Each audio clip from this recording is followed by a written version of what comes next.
we're back. Yes, we are. We took a week off. We had some stuff we had to get done. Everything's all good, and we are back. Hope everybody had a good Halloween. And it's snowing here in Boise where we live, so that's cool, I guess. Yeah. If you're the type that likes snow. Mm-hmm. Yeah, so everybody check out our Instagram. That's the place to find out information about this podcast and interact with us at Mission Prep Podcast. Also, please follow, like, subscribe, all that good stuff on all social media platforms. Leave us a review. Tell us how much you love it. Yeah, maybe a cucumber emoji or something. Something like that. Or is it eggplant? I don't know. One of those. You tell us how much you love it or hate it. We don't care. But, yeah, please maybe give us a review or something. Or however many stars. I don't know how it all works. Yeah. So, follow our Instagram. Follow our podcast. And we hope you guys are enjoying. So, our guest today, Kevin. Yeah, today we've got Mitch Iverson. He clearly fucks. He owns Principia CrossFit. He also, fun fact, went to high school with me and Jake. Did. We did not hang out with him because we were way better than him. It's true. Yeah. I hope he's listening. Yeah. No. No, we ran in different circles in high school. Yep. But yeah, he's always a cool guy, though. Yeah. No, he did some time in the National Guard. I think 6 years in the Army National Guard around here. And, yeah, he's expanding his business, and his philosophy. And, yeah, it's a good conversation. So. And it's Principia Fitness now, right? Yes. I don't remember if you just said CrossFit or Fitness, but it's one of those. It's one of them. He talks about it in the episode. And you can follow their Instagram and social media as well. And, yeah. So, I guess we're ready to start? Yep. All right, then.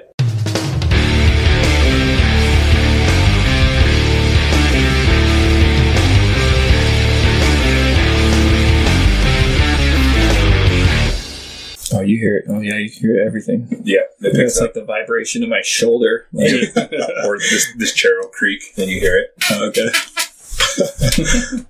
All right. Yeah, we're recording. It's fucking. All right. We're fucking.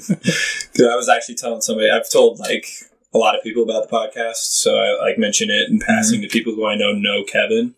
And I'll be like, have you listened to the Mission Prep podcast yet? And they're like, no, it's on my list of things. I've never heard anybody say they've actually listened to it, but they always say they're well intended to, right? But anyway, I was going to say, one of my favorite things is when Kevin says, that fucks. Yeah, or he fucks. He fucks.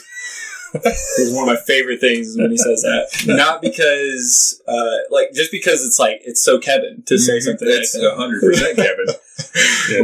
I think we talked about that in the first episode, how Kevin says some of the most random shit, and that's what I like about it. Yeah. That's the best part. Yeah. Everyone's brain's wired differently, and mine somehow has these neural pathways that go and take U-turns. Yeah, very strong. And so they just, you are just your brain. You are just this piece of meat that's experiencing the world through your nervous system. You can't blame me. Just blame this piece of meat that's inside this skull, and it's just doing weird shit. I respect the no filterness of it, though. We were actually talking about before we started recording, is I am a hard critic on myself. So I'll say something, and I'm like, God damn it. Why did I say, especially on this where it's recorded? And then someone like Kevin, he's like, I don't care. Yeah, no, I'm more like you. Mm-hmm. And I definitely, sometimes my goal coming into something like this where my normal voice is going to be heard is not to censor myself as much. Because I think if I bring my raw brain to the table, we have something to discuss. Yeah. But if I'm censoring myself the whole time, we might not discuss what really needs to be discussed. You know what I mean? That makes sense. Yeah. I mean, when we first started this, I was doing that more because I said, I care too much what people think. But I think as we've gone on, I'm like, screw it. If people don't like it, don't listen. Yeah. And you gotta do you. Yeah. And if someone doesn't like the way I really am or Kevin or our guest really is, they don't need to listen. Dude, the good podcasts out there sell because they're not filtered. They're not so structured. I used to write down and structure my entire podcast, and I literally just threw that shit away. And I was like, we need to just vibe. We just need to kind of the same here. the first few episodes, I was doing a lot of, when I go edit, I would edit out anytime someone would say something where I was thinking, that's going to make him sound like a dick. Okay. Or myself or Kevin would say something like, and so I wouldn't like censor anything, but I would kind of edit little things just to make it not sound as harsh. And as we've gone on, do the opposite. Doing that, yeah. Take that snippet, put that on your Instagram. Yeah. And then everybody stops scrolling and they're like, what the fuck did he just say? Mm-hmm. And then they want to listen to the whole podcast to get context. Yeah. Right? Yeah. I think with the last few, I mean, like Kevin noticed, I'll text him. I'll say, "Hey man, it's done. It's edited." He's like, "That was fast," but it's because I'm not doing as much as I was in the beginning. I'm going through. I'm getting rid of some background noise. I'm getting rid of every now and then if somebody coughs or something, I can get rid of it just for time wise. Yeah. But I'm not editing what people say. I don't think you should, anyways. Much more professional than what I'm doing. I'm literally like, I put the intro, we just got intro music, but like I just put the intro music in and then it's whatever's left. Yeah. Right? Which, like you said, that's organic. It's real. It is. It's one of those things where like podcasting isn't my main thing. It's something to assist my main thing. Yeah. So I don't want to like invest too much energy into something that I'm not like, it's not going to pay off. Yeah. You know? So is your podcast, that's about your gym? Yeah, it's my gym. What you guys do? It's my, Principia Fitness podcast, or I don't know if it's still Principia CrossFit. We're in the process of rebranding. I was going to ask you about that. Yeah, and it's not even, like, a lot of people are like, oh, because of the Greg Glassman thing, and it's like, it's not really because of that. It's more because I'm sick of having to justify why we're different than every other CrossFit gym in town. And that gets just, I'm sick of repeating myself. Yeah. Like, over and over again. And I'm also, like, sometimes frustrated when someone walks in with the expectation of their old CrossFit gym from California or whatever. And it's like, look, we're not that gym and we're never going to be that gym. So maybe you should drop your expectations and hear about what we have that's different. Yeah. Right. Yeah. And I feel like you also put up a wall to anybody who doesn't want to do CrossFit. And it's like, well, we have other things that aren't CrossFit per se. Yeah. Right. So you're still doing, even if you change it from CrossFit to fitness, you're still doing CrossFit programming. Yeah, our most of our classes are regular CrossFit programming. And like, I've always done the programming for the gym, except for a small stint where actually Kevin's wife, Bria, did the programming. But it was just a lot on her plate, she felt like, so took it back off. But I've mainly done it the whole time I've owned it. And I actually really enjoy doing it. It's one of my favorite things to do. But at the same time, it can be like getting in the way of other things I need to get done as well. But yeah, it's mainly CrossFit. It's the CrossFit methodologies combined with like just experience, knowledge, and I've gotten a lot of other certifications that like our main one is like I consult with a company called Active Life RX, and they specialize in like pain-free fitness. And if you like watch like 2015 games documentaries, you'll see like my coach in there, like taping Tia Toomey and stuff like that. So like I have this direct connection with somebody who's pretty high level at getting people out of pain and letting them perform on a high level, but also without pain. So I have a lot of the same experiences when it comes to that. And, you know, in CrossFit, injuries are probably one of the number one things on people's minds. And there's a lot of different reasons that injuries happen. So it's just something that I speak a little bit better about than the other gyms in town, I would think, just because of my specialty in that. Well, I know before I ever started doing CrossFit, I kind of had that outlook on it. Like, people get hurt all the time. You're going a million miles an hour for reps and all that, until I went to Kevin's gym and I realized, and maybe other gyms are different, but he was so focused on form and being careful and not hurting yourself. Yeah. I never did get hurt. What's crazy is that the truth is, like, you can deadlift perfectly for your whole life and still fuck your back up. So it became like something I had to explore a little more, because I could look at the video in slow motion and with my shirt off so I could see all the muscle activation possible on a deadlift. And I'd be like, I don't see what's wrong, but my back hurts when I deadlift. So I started having to go down those rabbit holes, and then I learned a lot. So now I know better than to just teach form, right? It's more than that. There's a structural balance to each joint that needs to be accomplished in order to safely and effectively move weight at intensity, which is where I find most of the lay people go into CrossFit, and they might be good for a couple years even, but eventually they're going to hit a plateau or a frustration or whatever it might be, where it's just like, if I wanted to get better at this, I'd have to be here for 3 hours a day. And it's like, that's not the reality. You're just focusing on the wrong things. Mm-hmm. So there's other low hanging fruit that these guys are missing, or girls, whatever. Yeah. Right? Yeah. And they shouldn't be looking at competitors as a staple, because it gets in their heads. It's that envy, which causes more stress, which evolves in depression. Right. And that stress is held in your upper back. You know, your spinal cord is attached to your brain. It goes all the way through your thoracic spine. So now you're shortening those muscles. And where do you pick that up? In your lumbar. And you're doing deadlifts with muscles not contracting in the right places. You know, so even with good form, if everything else is not working properly, you can only do so much. Right. And even if you look at that CrossFit main site, if you break it down, you have a 70-30 extensor work over everything else.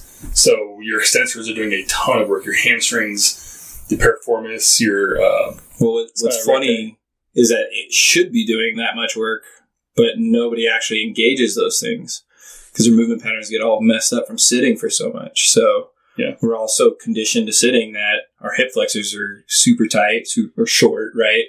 You hear it all the time. They're short but weak, right? As you call it, a lower cross syndrome. It's a big one in the personal trainer world, but basically your hip flexors are short and weak, and your glutes are long and weak, and like everything's just weak, and like core's imbalanced. Like, so you have all this hip imbalance going on, and so it doesn't matter if you do 70-30 work, you're probably still overloading your hip flexors, even in a deadlift, which is actually like the psoas is one of your hip flexors. Like that's a big one. TFL. Yeah, psoas and TFL. Yeah, so all these hip flexors are actually getting pissed off from deadlifting. Which they're not the prime movers in a deadlift, but people are using them a lot. I think it's because, if you want to get super technical, it's because people bend their knee prematurely, and then it takes everything out of their hamstring right into their quad. And then when their quad gets tired, it just shoots upstream. So, no, something I found out working with, that was Becca Chapman, was because she was saying, your extensors, everything's way overdone. It's like, and you're in the front side of your body is not nearly as strong. Weak chest, so the lats were imbalanced. The lats were pulling too far into the back. Weak chest, weak abs. It's like, damn, I can do like toes to bar like a motherfucker. Like that's a whole body explosive movement. Slowly contracting the abs and saying we have asymmetry, and it was pretty bad. Like, you need to turn this to like 60% front side of your body. So I get that, because people are like, bodybuilders focus on the front, weightlifters focus on the back. I did that way too much. You overswung that. Yeah, I need to work on getting my quads built back up to strengthen the hip flexor position, the abs, my chest. It was like ridiculous how much I found out about how much I was neglecting by doing too much extensor work. Too many lifting, too many deadlifts, too many clean pulls, snatch pulls. Just fucking so much hinging in CrossFit. Like almost. All the movements that people find sexy are going to require some sort of hinging pattern, no matter what. So even like when you're looking at the muscle up, the turnover is like a hinge, but it's not going to be loading your posterior chain as much. But then when you go into your dip and your feet kind of swing back behind you, now you're back in your posterior chain. Every single movement is going to require something of your whole body if you're doing functional movement, right? So it doesn't matter if you're doing a single arm overhead press, you damn well better be gripping the floor with your feet and squeezing your quads and your glutes and your calves. Like everything needs to be on for that strict press to be the most effective exercise. Right? But everybody's different, right? So what we've done is enlisted help and learned a lot along the way that we now assess each individual and try to find where those missing holes are first so that we can address them before they're in like group programming where they're trying to go at intensity constantly. Which I vote very much against constantly going into intensity. Like I have a list of questions on the board, and I'm like, basically for every question you answer no to or negatively to, you should take 10% off of your intensity for the day. So if you're coming in with 0 out of those 5 questions asked, your intensity for the day is 50%, and you'll feel great about your workout because you didn't fuck yourself up. Yeah. Well, I think that's important for like personal experience for me, never having the experience in any type of lifting or anything like that, is having people like you guys who know what you're doing. You can guide people. Like I didn't know what hip flexor was before I started doing CrossFit with Kevin. and I'm a driver for a living. I do a lot of sitting. Oh, yeah. And they're tight. Always. And that's one of the stretching and all that. I'm horrible. Mine are tight, and I do CrossFit all the time. So it's been one of the hardest things for me because, like, the squat position for me, I've told Kevin, I've asked him, like, is something wrong with me? Because anytime I do squats, like, I know what feeling sore is after a workout, but I'm in pain after I do anything squats. And I've been like that when I was doing CrossFit, or now if I work out in my garage or his garage. If I do any squats, I'm, like, in pain for over a week. Where's your pain at? The quads. Oh, you feel it in your quads? Yeah. Okay. And it's just hell. And so I did a scale of Murph last time. Me and my wife did, like, a partner thing. And Kevin recommended an ice bath afterwards. And that was I heard you talking about this. Yeah, first time I ever did one. And it helped a ton. Like, I was sore the next day, but I was not in pain. So I don't know. You should have been in worse. Yeah. And I don't know. Kevin's mentioned to me the hip flexors are a big thing with squats. But, like, any other workout, I get sore. Typical soreness, I would think. But with my legs, it's... Dude, let me. So this will shatter some people's brains probably, if they're into exercise at all. Is we do a test where we test people's individual leg strength, and it's like anybody who has a struggle with this isn't exactly relevant to, like, the quads hurting, but it could be. And I find that this is just what I've observed is anybody who's had a history of lower back pain will do this single leg imbalance test, and we will see that basically one leg is almost twice as strong as the other leg. So it's like what happens every single back squat that you do, even if it looks perfect with great form and technique and tension and all that stuff, is you still favor your dominant side. Which, when you're favoring a dominant side, the chances are that muscle is trying to grow. Whereas the side that you're not favoring isn't growing. It's actually atrophying. So the imbalances get worse through more CrossFit if you're not doing those single leg work through CrossFit. That makes sense. Right? Yeah. And that's something I had to learn because I have a history of low back pain. Hurt my back doing a stupid, like, egotistical workout a couple years ago. And had, like, I think it had a total of 140 GHD sit-ups in it. And rowing, it was a couplet. And I told myself, I was like, I'm going to cap myself at this round so I could only do, like, 90 GHD sit-ups, which is still kind of a lot for most people, but I was training really hard back then. And there was another girl there who could crush GHD sit-ups, so I kind of wanted to put her in her place. She was starting to get a lot of, like, momentum in her competitive career. She still is, actually, but she was getting really good. And I mean, this is a girl who, like, had to do that jump in between every single under just to do single unders, who can now, like, do 100 double unders in a row. She's starting to try to, like, beat me on workouts that were more her wheelhouse, and this would have been one of those, right? She's a taller person, so rowing for girls is a little bit different, usually calorie-wise. But anyway, so I get my ego in the way. I'm like, I gotta make sure I do this and beat her. So I hung on and did the whole workout. It hurt, like, not like in a bad pain, but, like, it was just like, yeah, overworked. Definitely my hip flexors on the GHD. Go to deadlift pretty heavy, like, the next day. And that's when I started learning about that relationship of the hip flexors and deadlifts. And that back pain hung with me for over a year.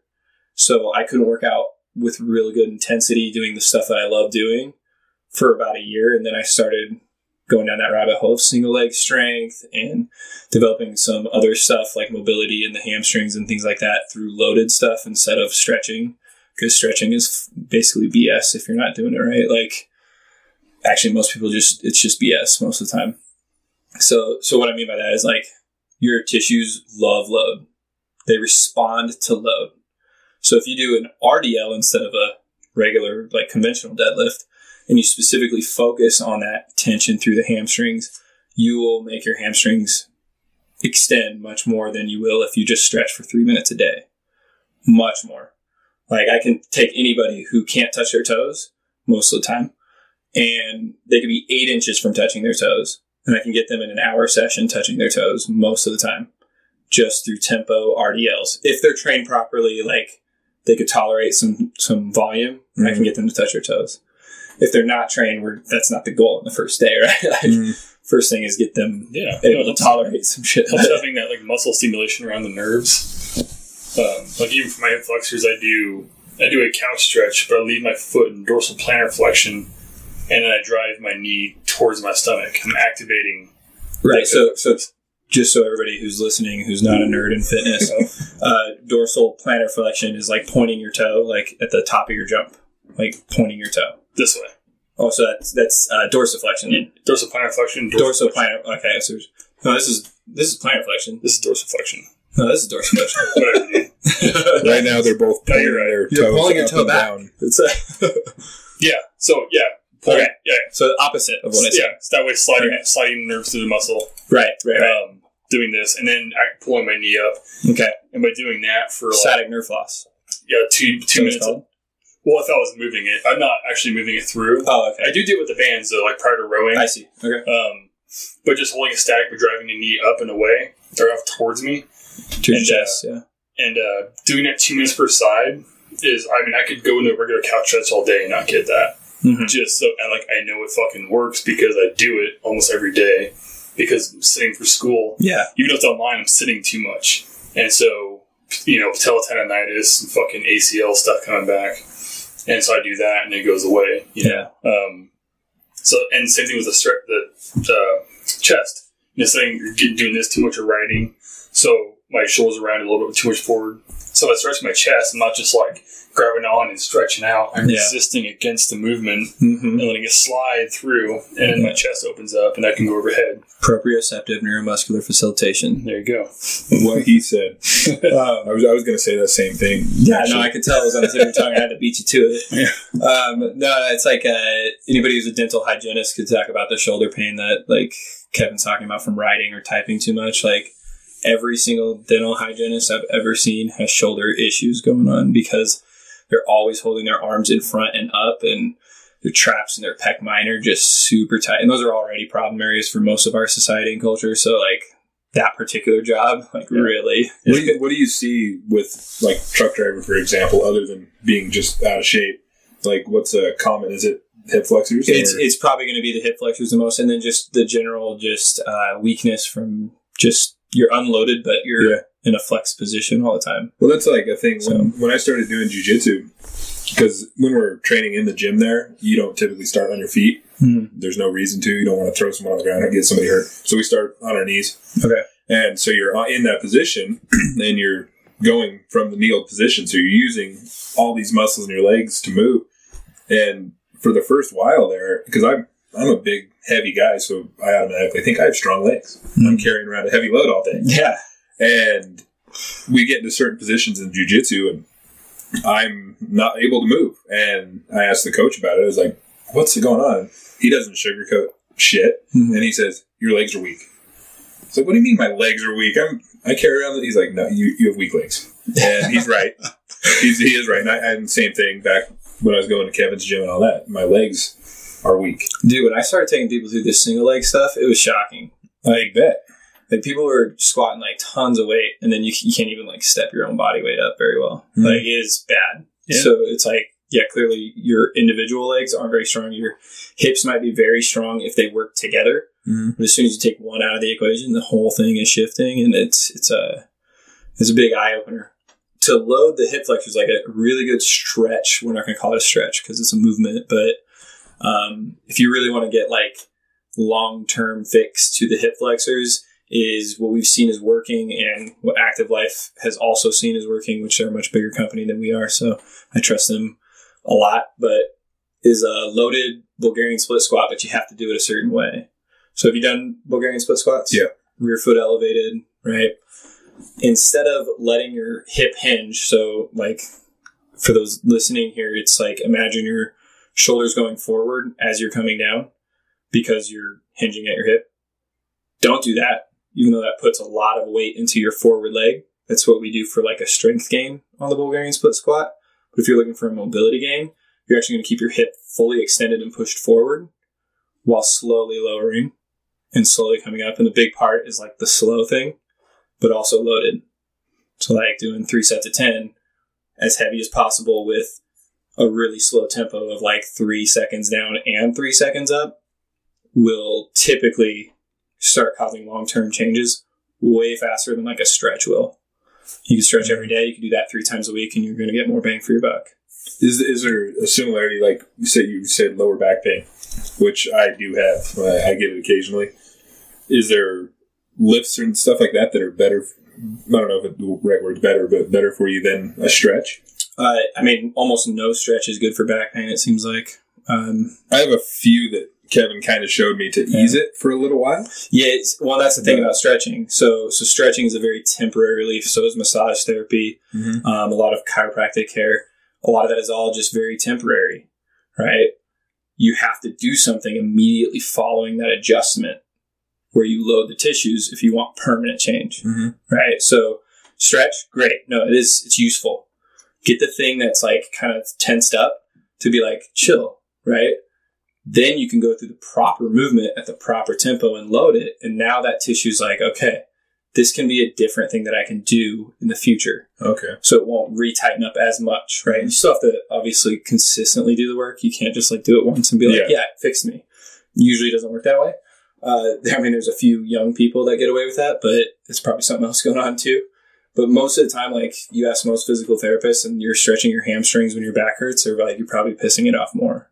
Really? Even if it takes you out of pain temporarily. So that's going to mess with my mind because that's exactly what I do is stretch my hamstrings. And I mean, that goes back to like 2002 CrossFit Journal, which was, don't stretch, squat, get everything moving, get the muscles lengthened out, find your position, then look for asymmetry. Because everyone's going to have it. How many people in the original days of CrossFit worked out in a garage? In case you don't know, if you work out in a garage, it is standard code that your garage floor has to be built for drainage. There is a slope. There is a gradient on the ground. So if you have a squat stance of like 0.8 meters, you have easily a centimeter of drop between one leg and the other. Pull the mic a little closer. There. So this whole posture. You immediately have asymmetry. I have asymmetry because I work out in my garage, right? So I have to change my squat where I'm squatting in my garage to make sure I'm trying to did that all the time when I worked out in my garage. Yeah, balance shit out because you are doing a lot of reps, and the heavier you go, the more load you have at asymmetry. This takes me to that other part where again now because of this you can start I don't say shutting muscles off, but a lot of muscles become fairly retarded relative to the others around them. And if you're working, like one of the ones I figured out with my issue, like was why like my butt disappeared, and all of a sudden my knees got worse, back got worse. I went this rabbit hole like years ago. Like, if you look at the tension that's in your upper back from the injuries you had from getting blown the fuck up, and I basically have a fractured L5 as well. It got so tight that it took my pelvis and turned it in.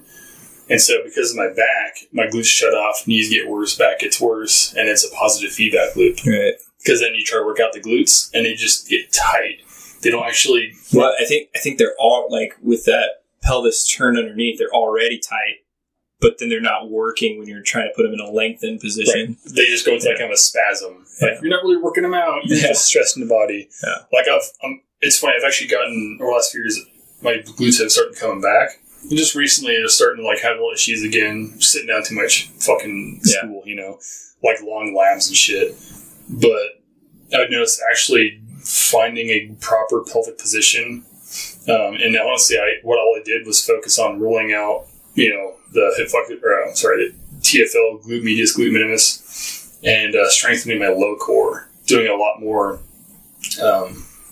leg lifts. Actually, like knee lifts, actually. Right. Knee lifts. Yeah, well, same. Yeah. Yeah. And modified hollow rocks, single leg hollow rocks, finding one side is weaker, and of course this side because of the surgery in my stomach. Yeah. And then, dude, one of my favorites to do Tabata for lately is, even though that's more intensity, is the rollovers. Tabata rollovers, you're on your stomach in the Superman position, roll into the hollow rock. Dude, fucks me up, but it's awesome. Dude, Tabata, that would hurt. So any Tabata, hurts. It actually made it with me. Tabata's traps. I think one of my biggest reasons for, like, sore back or the soreness in my legs is inconsistency. Like, when it comes to actually going and working out, and that's been a thing my whole life. Mm-hmm. And I'll go on, like, stretches. Like, when I was going to Kevin's gym, I was going for a couple of years. A year, at least a year and a half. And I felt amazing. And I think it's one of those things where you don't realize how good you feel or how good you look at the time. Until you lose it. And I'll look back at like videos of me lifting at his gym or pictures, and I'm like, man, I was looking really good.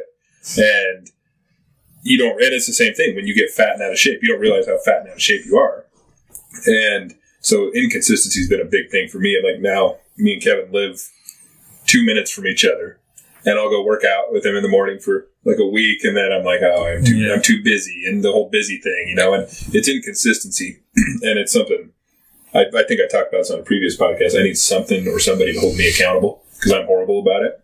There's that. So basically, I was going to ask, like, why do you feel like you're inconsistent all the time? Is it accountability, or is it something else? Part of it's accountability, but it's mostly excuses. It's laziness. Yeah, okay, but like everybody's got excuses; they're valid sometimes. Yeah, sometimes. And sometimes, we get caught in the excuses loop. But ultimately, sometimes it's your experience in those workouts, right? Like, if you're taking yourself into the pain cave every time, it's intolerable. Well, I think, for example, when I go work out at Kevin's house, I feel amazing because I went. It was a great workout. You feel amazing after, or do you feel amazing during? Both. Okay. And I feel like I accomplished something. Yeah. Which that's the same with jiu-jitsu when I go do that. And that's another thing. I was doing that for almost 2 years, but the reason I stopped that was the whole COVID stuff, gym shut down, all that. But yeah, COVID's definitely a weird beast, right? Yeah, it is. And that was then we kind of made a choice as a family for now that we're not going back until things are whatever normal is now. I have mats in my garage to do it at home, but that's another thing. Like, I'm trying to hold Kevin accountable for. We've talked about it. Like, let's start rolling in the garage because we hang out. Our families, we have like our own little pod going on with our families, and like he wants me to come work out with him. I want him to come over here and do jiu-jitsu. We both keep talking about it. Like, okay, let's do 2 jiu-jitsu things a week in my garage, but both of us, we don't do it. And so I think that's something I think we both need to work on. Well, hold on. How much time have you dedicated to it? When you say, like, when you agree to this together, like... Oh, it's usually like a 2-second conversation. No, I mean, like, how much time do you agree to, like, let's do that this week? Like, what is the goal? Like, an hour session? Well, that's typically what we like when I go work out. So what if you guys like, fuck it, let's just roll for 20 minutes. Which, that'd be better than nothing. Right? Like, you wouldn't get super intense, but maybe that's not what you need right now. Yeah. And I need a hot room for sure. Yeah, and you're going to need to warm up. I like the hot as well. That's something I learned going to the gym that I go to for jiu-jitsu is he cranks the heat in there. I hated it at first so bad, but I really learned to like it. You feel better. You feel more loose. Well, heat. Yeah. And that's reason you do a warm up. And me coming from not a working out background at all, I was oblivious to all of this. I've learned a little bit. But like when it comes to something like doing a weightlifting workout, Kevin's way more schooled on that than I am. So, and he has the discipline to do it himself by himself every day. And do it very well. And I've seen Kevin. So like Kevin would work out on the Saturdays, and we'd be doing like a bar muscle up workout, and he'd be working alongside like Tom, which is one of our more developed athletes, and they'd be like on a partner workout, and Kevin would just be like drop from muscle up. He's like, I'm done. And like Tom was like, what do you mean you're done? Like Kevin's like, yeah, no, I can feel my core is overworked. I should probably be done. Yeah. Like that's like intuitive things that like, you only know from doing it for a long time usually, or from having like a coach literally tell you when you feel that you're done. Yeah, well that's the thing for me, like I was saying, he can go out and do it by himself in his garage. I'm smart enough to know I don't know enough. And I'm going to go out and do the movements wrong if I don't have somebody who knows what they're doing kind of telling me what to do. And I don't want to be that idiot that thinks, I'm a big tough guy and then go hurt myself in my garage by myself. And a little bit of it comes down to laziness and no discipline, but it also is by myself, I don't feel confident enough to do it correctly and get anything out of it with any lifts or anything like that. And so it's better. The accountable thing. It works better in the tribal mentality. For sure. There's a reason it does and it doesn't. Right. Well, there's a reason there's like people who work more on aesthetics, and some of them do go tribal. It's usually like the bros though. There's always the group of bros in like a regular gym, but most of the other people are just like they're on like fucking pulleys and everything else assisted. Which free weights is always the best for you. Even under the endocrinology aspect of it, just those were invented for physical therapy. Yeah, I was gonna say those are specific to overcoming Nautilus. So we're actually looking at cable stuff because our specialty is getting people out of pain, but it's not physical therapy. So we like to think of it as more integrative than physical therapy. So physical therapy is going to isolate your problem, fix it. We're going to look at overall what's it doing to you. So that's why we do a single leg test, because it's looking at your whole leg. It's not looking at your quad or your quadralis, medialis. It's not looking at any of the specifics. It's looking overall. Can your right leg produce the same amount of force as your left leg? And if it can't, let's fix that. So it's more integrative. We like to say it's the step after physical therapy. But how many people are walking around with one trap higher than the other? Like me. I'm super guilty of that. So that's where I think tribal mentality sometimes can be a detriment. Because I do the programming. And I'll look at the workout and be like, I really want to fucking do this so I can experience what my members are experiencing, but it's inappropriate for me. Mm-hmm. Case in point, yesterday. Yesterday, I did the first half of the workout where it was all meant for me. It was stuff to get my lats kind of pumped a little bit, get my trap to not fire, really focused and intentional work with bent over sled pulls for the teres, and then I do a banded bent over row, so it's kind of pulling, so I have to actively pull my shoulder against it so it can't activate my trap even if I wanted to, or at least try not to. My traps will take over anything. So I would do those things, and then I'm like, oh, but I got to squeeze this 15-minute AMRAP in where it was heavy cleans, and it was just something I wasn't prepared for. Mm-hmm. But because I knew the class was doing it and I wanted to experience what they're experiencing it, because I use all these excuses, right? Create the excuses myself, right? Oh, well, I'll better coach this class if I fully understand the 15 minutes of hell that they're about to go through, right? And it's true. That's accurate, right? But that's still an excuse, right?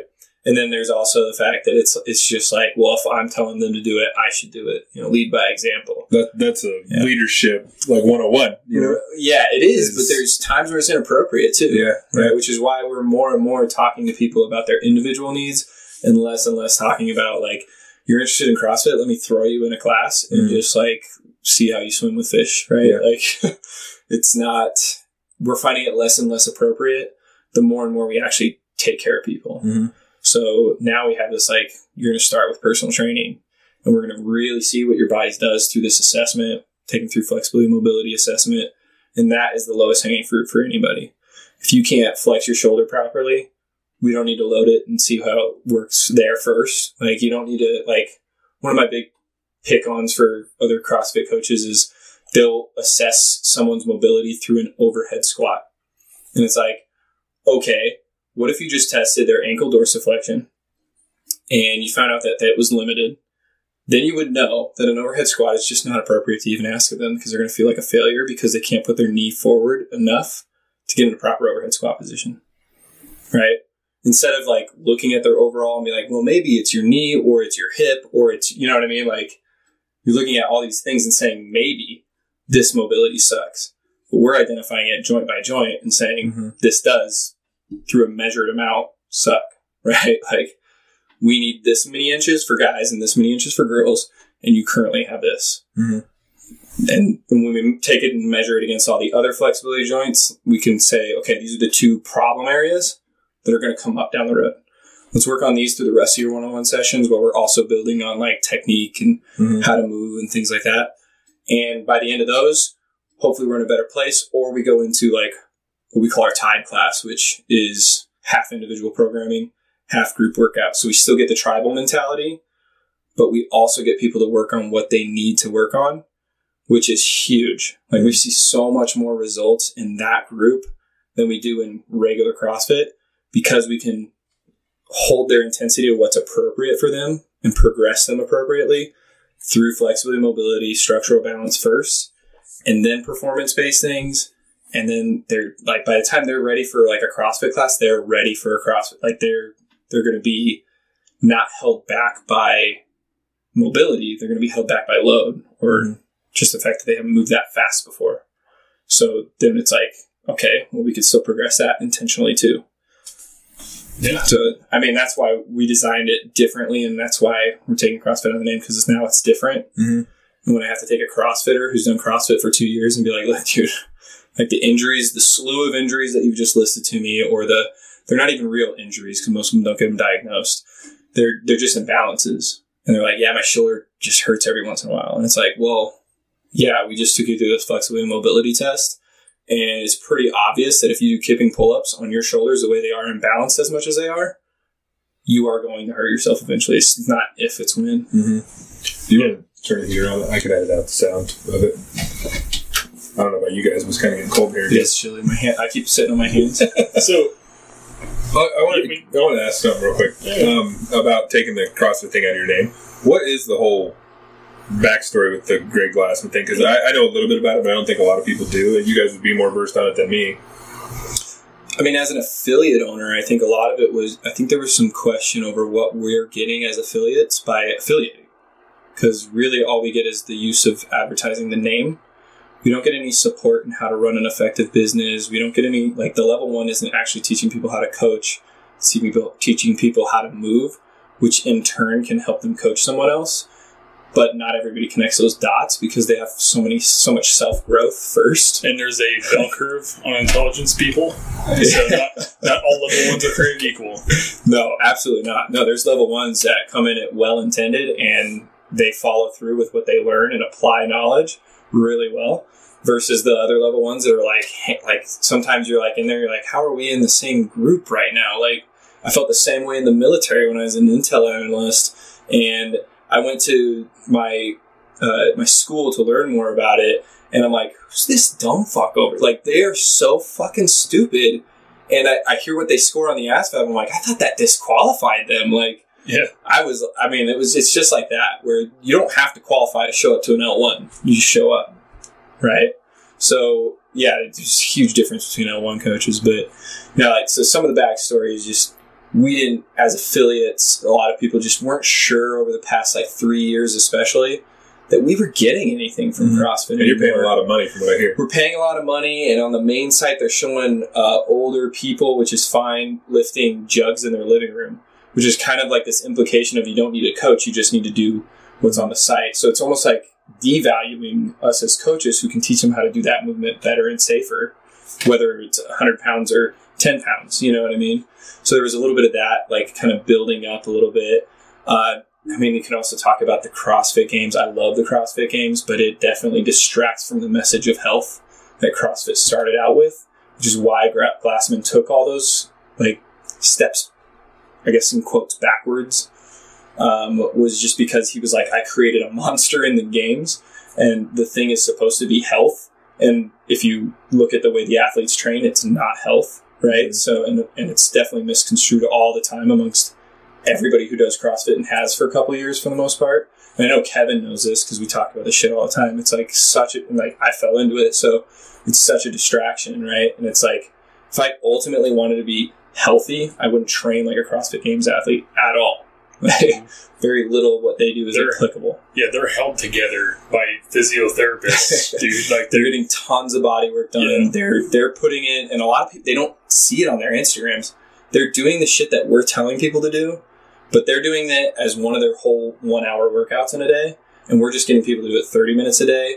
And people are like, I want to do the fast, hard thing. It's like, look, those guys only train fast and hard around competition. Mm-hmm. Building up to that, it's very methodical. They're hard maybe in strength, but then they're taking away from conditioning, or vice versa, right? So it's totally independently done on a CrossFit Games level. They're not doing group classes with everybody else, But anyway, so that was getting off the rails a little bit.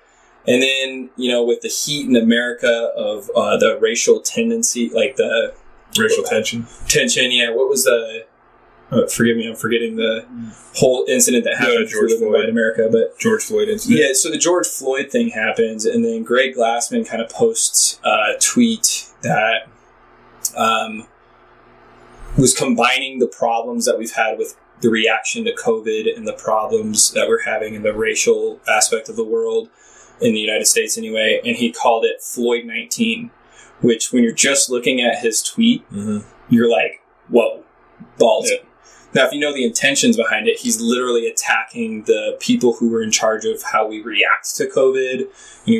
And now he was looking at how the same people are posing a new way to structure our society so that we don't have so much racial tension. Is like, oh, great, the people who helped us so much, and big air quotes and sarcasticness around COVID, are also helping us deal with our racial problems. Mm. So that was all his intentions were. But because he only posted it's Floyd 19, like, yeah, that's fucked up. So it was kind of taken out of context a little bit. Oh, it was. I mean, I would absolutely. That's irresponsible. Yeah, I remember I saw that, and I had, I thought it was stupid as well as Then there was a lot of other stuff that came out, allegations and stuff about the way he did things after that. I mean, of course, that was the waterfall. So then a gym comes out with like, hey, I sent this message to Greg Glassman, and this is what he sent back, and it was just him unleashing on them about like, you think you're hot shit, like, and it was just like, this dude's lost his marbles, right? And so that's like starting to go around the community, that's spreading like fire.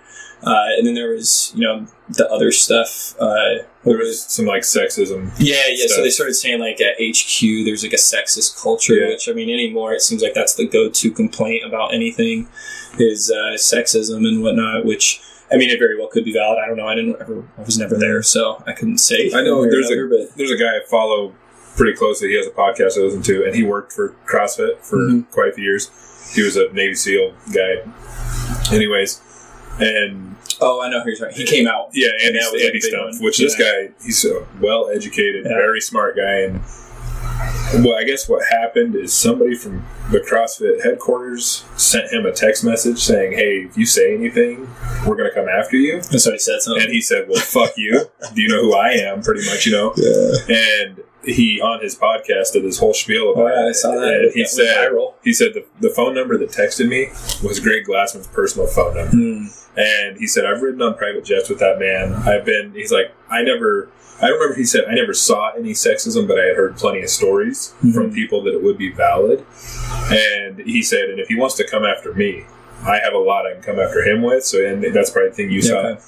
But and then after that, people who follow the CrossFit world see people taking CrossFit off their name. And and I know the biggest names were dropping it quickly. People were, and there was some people who dropped it right after the Floyd 19 thing he posted. Yep. I know, like immediate the next day. Elijah Muhammad, he is, which he's a black man, and obviously he didn't take too kindly. So I had a poster of him in the gym for him, which he was one of my favorite CrossFit athletes. But I know he took CrossFit off the name of his gym, and so actually, have you seen? This might be a little off topic, but I think we could. He goes by Easy Muhammad, but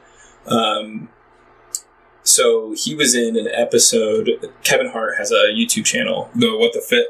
Yeah. So he's got. I don't know what his channel's not. What the Fit. No, it's something Laugh Out Loud or something like that. But he has a series on it called What the Fit, and there's one where they're like go do like a roller derby or roller skates thing. Well, Easy Muhammad is actually one of the background actors in that. Oh, really? Yeah, which is really funny. I saw it and I was like, fuck, I know that guy. And he was like, oh, he's a games athlete. Yeah. It's pretty funny. But he was always one of my favorite guys. Yeah, he's a crowd favorite for sure. I don't know, like, I followed him on Instagram since I started doing CrossFit years ago. And I like watching him. He's pretty good. Anyway, I interrupted you before all that, Kevin. What were you going to say? Sorry. Programming. That was some of it was back when we were talking about programming. Yeah, ages ago. Because I do post, like, every once in a while I post. No one likes them, but I still post them anyway. I'm terrible at liking, but I do see them. My little workouts. I click like every time, Kevin. I might. I don't know. I doubt it. That's how rarely click like. That's how often I do a CrossFit workout. So if you see how often I post those, everything else is. I don't lift heavy, by the way. I'm not some guy like cleaning like 360 pounds anymore. I clean like. If I'm feeling like good, like my testosterone's feeling great, like 135. Like, fuck yeah, dude. Like, I used to warm up with 135. Use the plates. Yeah. Just don't let your new neighbor see you do that. It makes fun. Yeah. Fucking. He left like yesterday or today for the World's Strongest Man. Yeah, there's a World's Strongest Man. Heard, yeah, he's a giant. Bria said you two were trying to get his attention by just doing workouts all the time. I'm too shy of a person to do that. Like, they just walk up on the floor one day. And I was like, yeah, there's too many fucking Californians in this neighborhood. And he's like, I'm from California. I was like, what's up, Rob? Like, I like you too. Yeah, I drove by his house one day. I was coming in the neighborhood, and he's standing outside. And I've seen him on Instagram and TV. Okay. He looks big on there. That can be, Oh yeah, easily faked easily. Well, what's funny is that all the CrossFit Games athletes look really big. Yeah. You see them in person, they're all so small. And this guy, he's standing next to, he has a big Dodge pickup. He's still a fucking huge. I mean, he's looking down on it. He is. Like, he can't even wear sleeves. He just wears tank tops around, dude. And unlike Kevin, I'm not shy at all. If I saw him, I'd walk up and start talking right away. Yeah. He lives on the other side of the neighborhood, so that hasn't happened yet. But yeah, he's a giant. I believe it. Yeah, well, since we're like, he lives like the Heather bread, man. 2 or 3 doors down from me. So for Halloween, I'm like, we'll just start at Rob's house. The kid, those 4 kids, they will walk up, and each one of them decided they were going to ring the doorbell separately because we didn't teach them the rules yet. So like Vivian rang, and like Grace walks up, he knocks the door, then he rings, and then like Ryder, then he rings. Rob comes out, look at the door, he's just like fucking like he's me fit in his door, and all the kids are like terrified. Like, he's like in a costume, he's just so big, they're all like terrified. It just popped up on my YouTube. I just watched Floyd Mayweather versus The Big Show. Yeah. Oh yeah. Dude, that stuff is so funny. Dude. I was like cracking up because it's like Floyd Mayweather is tiny compared to this guy. And it was hilarious. Yeah, that guy. And Floyd Mayweather won, by the way, which that's how you know it's rigged. Yeah, that's real. What are you talking about? So, like, back to programming, like, if people are listening to stuff, it's not, it's not always what you see about the intensity. Mm-hmm. I don't exceed 80-85% even on those CrossFit workouts. And the rest of the workouts, I break a sweat because I'm moving. Yeah. And because I'm exerting energy, right? I'm applying force to weights, right? But most of those workouts you're supposed to make like a long distance run. Yeah, they're controlled. It's consistent effort. I do controlled strength, squats in a good position. I'm doing cleans. I'm looking for a good position. I work all hammer and light reps with a bar until I feel good. And then I go into gymnastics. Like, hey, I want like a 50 strict pulse in a good position. So if that takes me 15 minutes, it takes me 15. Yeah. If I can do 25. 50 pull-ups strict, that's a good amount of volume for anybody. Yeah. And gymnastics should be done like that. You can't just do 10 reps and be like, oh, I'm good. Yeah. You do solid reps. And then if I'm feeling a day, because this is a lot of people's complaint, I want my ass kicked. So if I'm honestly feeling that, then I add in a monostructure at the very end. 500 meter row for time, Tabata row for calories. No, not for calories or time, for feeling good, right? Feeling good, right. Yeah. Like the one I go to, and this is surprising to see even try it out, but it's 10 to 15 attempts, depending. When your explosiveness goes, stop, by the way. That's why I'm saying 10 to 15 rounds of this. But if say 10 rounds of 100 meter row for time, rest as you want, it's fucking gnarly. Because if you rest a long time, that's the worst workout ever. Yeah, because you want 100 meters in probably 18 seconds is a decent time if you're pretty explosive. Or do sprint intervals. You know what I mean? Like with programming intervals, most of the time the goal is to hit the same time every time. A lot of people don't know that, so they'll fucking go 100%.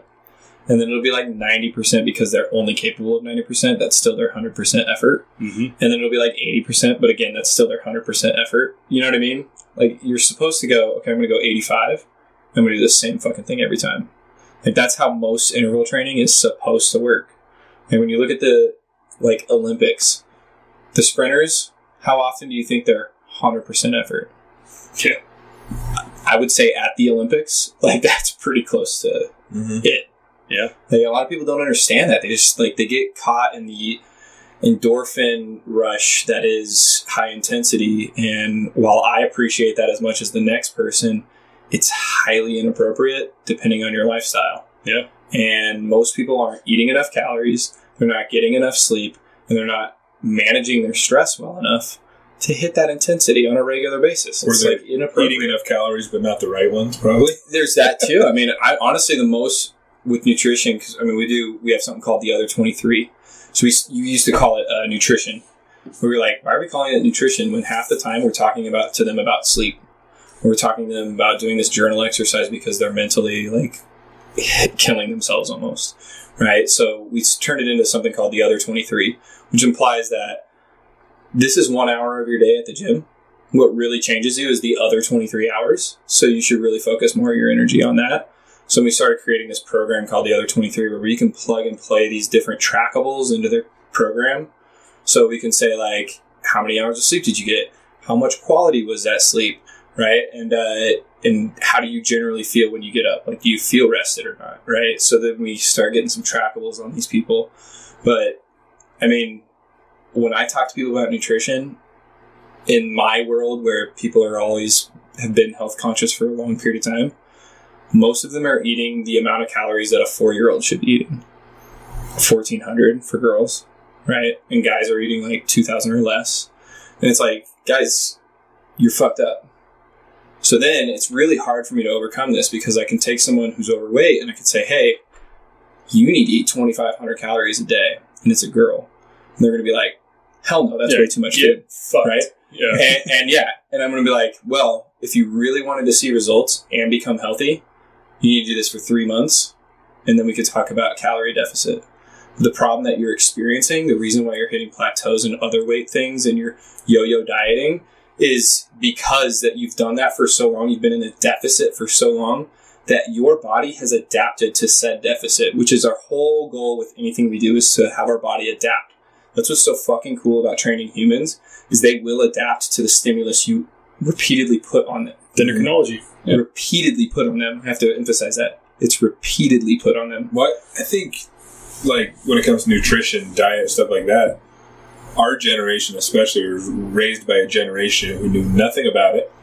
I mean, I think back to the stuff I ate when I was a kid, and that I thought was quote-unquote healthy, or my parents thought was healthy, and not at all. And Dude, frozen dinners were once thought to be healthy because they had meat, vegetables, and and a carb. And it was, like, I'm more aware now because I'm older, but I still carry those bad diet habits with me my whole life, because I was raised eating like shit.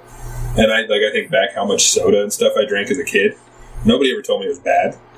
My parents would buy it and I'd drink it. Yeah, do you want this or water? Well, fucking that. Exactly. Like, and do I want the thing that tickles my brain, or do I want the thing that tickles my penis because I have to go to the bathroom? Exactly. And like with the way I look at it, let kids be kids. They should be able to have fun, even with their diet sometimes. But I was raised eating nothing but shit my whole life. Mm-hmm. And so I had no idea of what a healthy diet was at all. And as I've gotten older, like I said, I'm more aware now. It doesn't mean I follow it. Mm-hmm. But I just think, like, my parents had no idea. They still don't.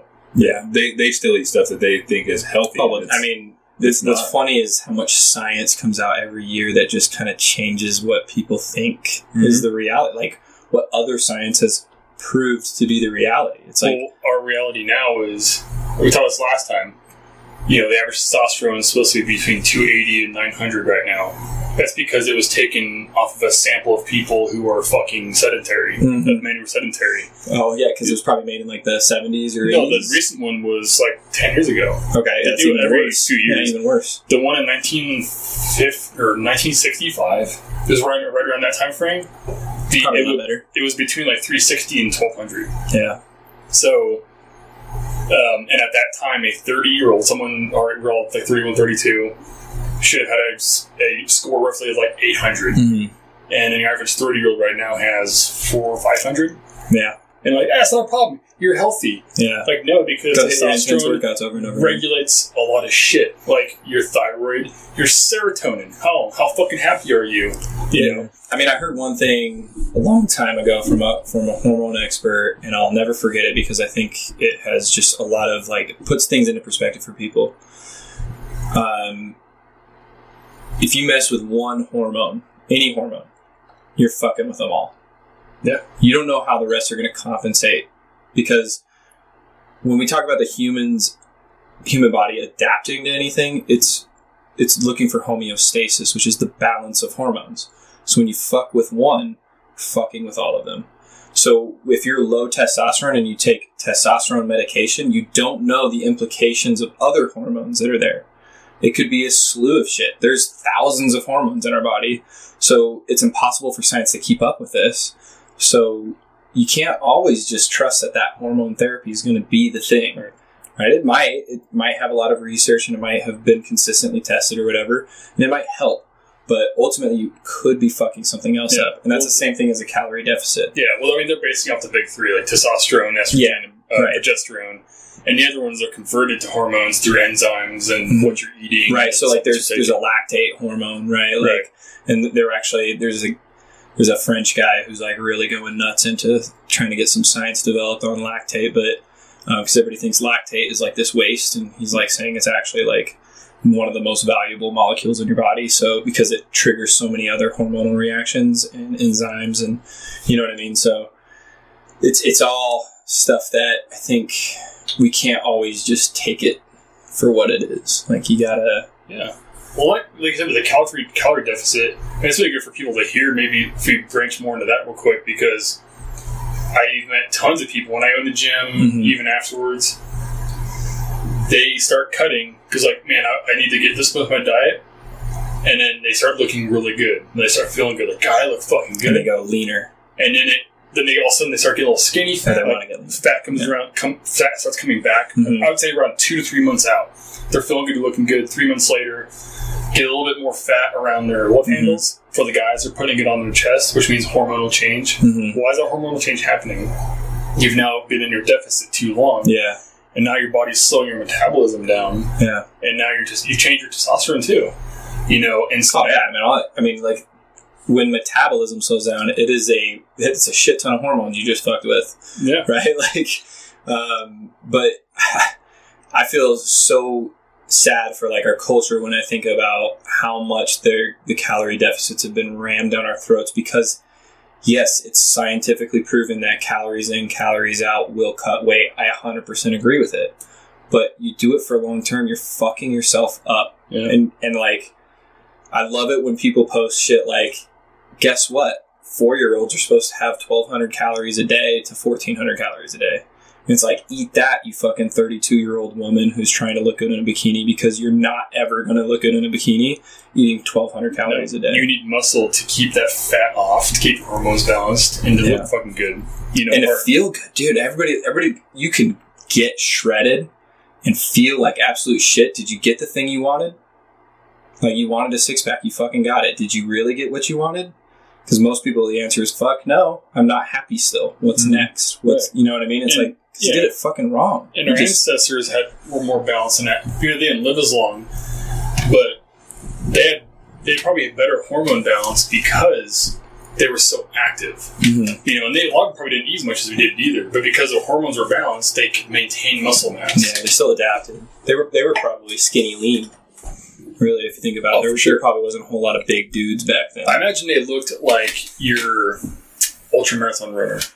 Oftentimes, yeah, depending on their role in society. Like, that's what I love about, like, some of the tribal stuff, is everybody had a really specific role, and they had to be excellent at it, or they'd be fucking kicked out, dude. Like Vikings looked more like, you know, they had the short, fat legs, long arms, long torsos. Like, I'm like your stereotypical, like, Northern European looking dude. Maybe not as tall, though. I'm like 5'11". How many calories do you think those strongmen guys have to eat to maintain that size? It's 10,000. They said it on the History Channel. Oh, yeah. I mean, even those guys, you're looking at their peak at 10,000, right? You know that there's an off season for their fucking stomachs to heal too. Yeah. Like they have to ramp up to 10,000 because, again, body's adaptive. You eat a calorie surplus for a year, you're going to be done gaining weight at that same amount of calorie. Well, I know one of the other strongman guys, Eddie Hall, the British guy. Yeah. There's a documentary on Netflix about him. Yep. And it shows he's like going and buying frozen pizzas. Yeah. But he had a lot of fat too. Now, if you look at him, apparently he's lean. He's got his diet dialed in. What he probably did was just fuck with his pancreas. He probably got his insulin sensitivity back up. Yeah. You're eating that much carbs, your insulin sensitivity is going to shit. He's like taking off season is what he did. He's pretty cut now. And he's lean. He was like, if you look at his old pictures, like back when he like broke world records for deadlift. I think he's 360. Yeah. And he's lean now. Yeah. And he was probably over 400, I would imagine. And he was fat, but he was actually probably like 380. I don't think he was that much heavier. Okay. I'm not 100%. But it was a lot of fat kind of thing. Yeah. I just wonder, like, to maintain the size of those guys. Yeah, no, it's pretty insane. And the work they probably have to put He has a big YouTube following. Yeah, you gotta be visceral, dude. You gotta be just full of fucking, like, you want to fuck things talk up. about Vikings. Yeah, like those guys are built like marauders, you know? Yeah, and dude, and that's another thing too, is the gut biome of different cultures. Mm-hmm. Some people are lean literally because they have one enzyme and another person doesn't. Mm-hmm. Like, I have an enzyme in my gut, you don't have, so we keep the same diet, and I'll be leaner than you, right? Yeah. That's why I take an enzyme pill. I don't take much for supplements. In fact, I'm very anti-supplement. Even the enzyme stuff, I'm kind of like, meh. But I do take one because it seems like a valid argument to, like, keeping your gut kind of healthy. It's just like, make sure that what you ate is getting digested. And your ancestors survived. So if we eat closer to your family bloodline, maybe you can be healthy again. Like, I know for sure mine is high fat and meat. Yeah, I don't want to knock veganism. I do. Maybe I do. I think it can be done well. I think that's where supplementation comes in. But I strongly believe that we're not cows who have, like, this incredible amount of enzymes designed to digest twigs and shit. No. So when you constantly are ingesting, especially, like, I get it, the superfoods, but if you do that a lot, superfoods are fucking hard to digest. Mm-hmm. They're hard. Just as hard as meat is, and everybody wants to say meat's hard to digest. But it's like, they're just as hard. Superfoods. It's easy because you call them superfoods. Yeah. You should call it a plant that evolved and adapted to be resistant for you to eat it. Mm-hmm. It became resistant. It's a living thing, and it doesn't want you to eat it. So at some point, it's going to raise your oxidative stress and try to fuck with you. Yeah, but it there's has a lot good of things in it studies too. Yeah, but meat's just. I mean, you got to get quality meat. Well, I tried that's that. the hardest thing in America right now, dude. I tried that carnivore diet. I tried to do the carnivore diet. Did you? I didn't think about the fact I don't have a gallbladder. Oh, yeah. I got gallbladders are responsible for a significant amount of... I got sick, and I did it for about 2 weeks, almost 3 weeks. And the first week, I was full. I was feeling good. And the second week, I started getting this, like, knot in my gut. And I'm like, okay, maybe it'll pass. Correct me on this if I'm wrong. The gallbladder is responsible for secreting, like, an acid that digests meat. And I think it helps with, like, digesting fats, too. Probably. Because I know there's some people who get their gallbladder removed who they have a hard time eating fats afterwards. Sure. Give them the shits. Yeah. I have not had that problem. I can pretty much eat whatever I've eaten before and I don't have any problems. I didn't mean to derail. No, you're fine. You're fine. But, so I was doing it like almost 3 weeks. Second week, I got this knot in my gut. I was hoping it would pass. And the third week, it was so bad. And I was like, I just felt like shit. And so I started researching online about, because I know people who've done the carnivore diet who had good results with it. And I was researching online and I found an article about people without a gallbladder should not do the carnivore diet because your body's not going to respond well. Yeah. And so I had to stop it. And I've always feel good if I eat just like meat and vegetables. And I feel great.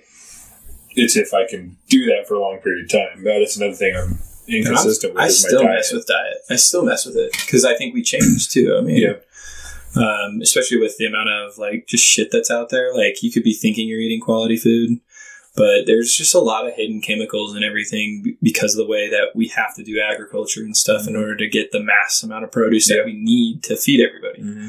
So I'm not against it, but at the same time, it can be something where you can't just eat the same way year round and expect results, right? You got to change it up. And I mean, I like the idea of eating more meat and like root vegetables through the winter and then a higher fruit and vegetable, like a leafy vegetable diet in the summer. I kind of like that idea where it's like you should be eating what like your climate exposes you to or would normally expose you to, I should say. Yeah. Because it really makes sense, right? Yeah, I would. Yeah, definitely take advice from that and what farmers do.